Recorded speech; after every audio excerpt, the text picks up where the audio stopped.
அன்பான சகோதர சகோதரிகளே, தேவ பிள்ளைகளே, கிறிஸ்துவின் மனவாட்டிகளே, உங்கள் அனைவருக்கும் நம் ஆண்டவராகிய இயேசு கிறிஸ்துவுடைய கிருபையும் சமாதானமும் நம்மில் என்றும் உண்டாயிருப்பதாக. ஆமீன். இந்த நாளிலும் பரிசுத்த ஆவியை வெளிப்படுத்துகிற சத்தியத்திற்காக நன்றி செலுத்துவோம். இந்த நாளில்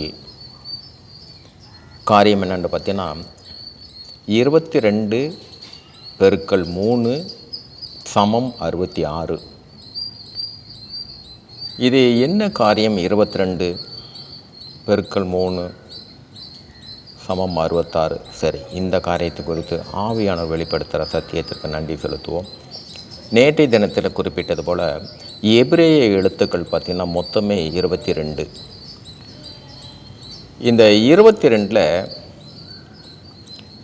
யெகோவா தேவன், அனாதி தேவன், சகலத்திற்கும் மேலான தேவன், அந்த தேவனுக்குள்ளாகத்தான் பிதா, குமாரன், பரிசுத்த ஆவி மூவரும்,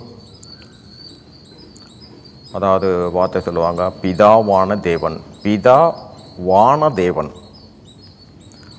இப்போ பார்த்தீங்கன்னா இந்த அனாதி தேவன் அவருக்குள்ளாக தான் பிதாவான தேவனும் குமாரனாகிய கிறிஸ்துவும் ஆவியானவரும் மூவரும். இதுதான் இந்த மூன்று.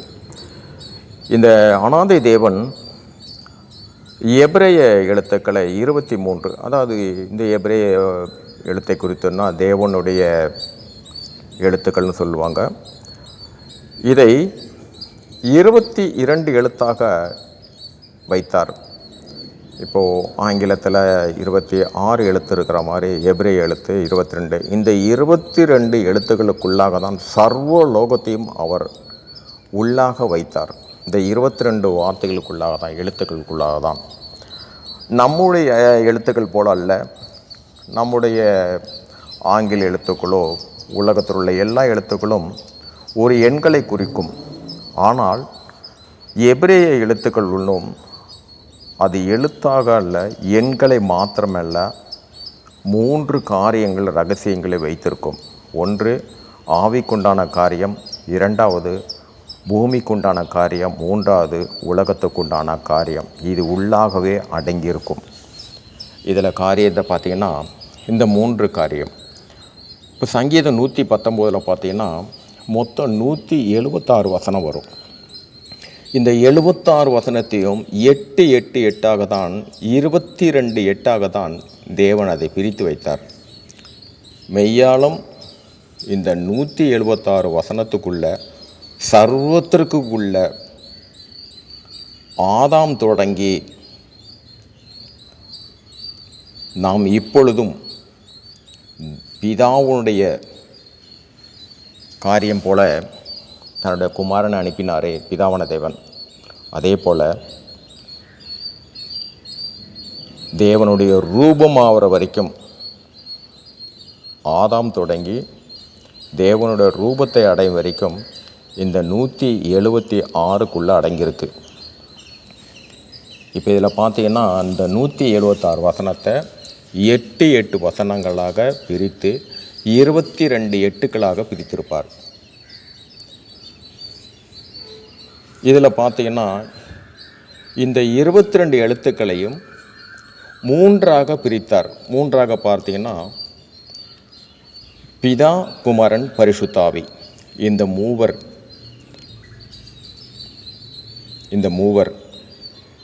இதில் பார்த்தீங்கன்னா 22 × 3 பிதா, குமாரன், பரிசுத்த ஆவி.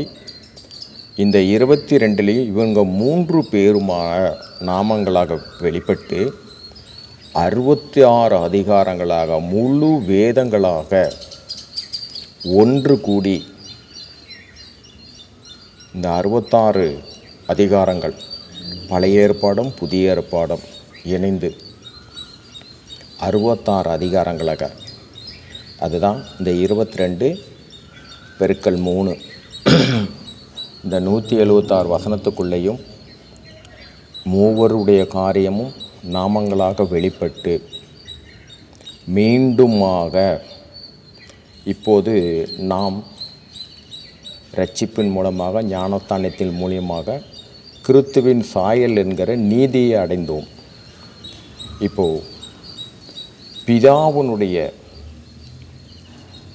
குமாரனாகவும் தேவ சாயலாகவும் தேவனுடைய ரூபத்தின்படியாகவும், தேவனுடைய ரூபம் என்றால் நாம் எண்ணிக்கொள்வது போல அடையாளம் அல்ல, சத்தியம். சத்தியம் சத்தியம் இதுதான் பிதாவுடைய ரூபம். அவருடைய சாயல் அதுதான் குமாரன், அது நீதி. இந்த காரியத்தின்படி பார்த்தீங்கன்னா இதுதான் இந்த 22 எபிரேய எழுத்துக்கள்.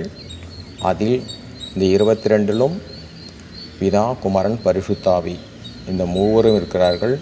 இவர்கள் எல்லோரும் உள்ளடங்கினது தான் 66 அதிகாரங்கள். இது எல்லாம் கையில் சேர்த்தது தான் நம்முடைய பரிசுத்த வேதாங்கமம் என்ற பொக்கிஷம். அனாதி தேவன் உலக தோற்றத்திற்கு முன்பாகவே நம்மை முன்குறித்தாரே அவர். சரி, இந்த நாளிலும் நம் பரிசுத்தாவினை வெளிப்படுத்தின அந்த சத்தியத்திற்காக நன்றி செலுத்துவோம். இந்த காரியத்தின் மூலம் எல்லாவற்றிலும் மூவரிலும் ஒருவராக இருக்கிற என் தேவனே, உம்முடைய ஒருவருடைய நாமத்திற்கே மகிமை உண்டாவதாக. ஆமென்.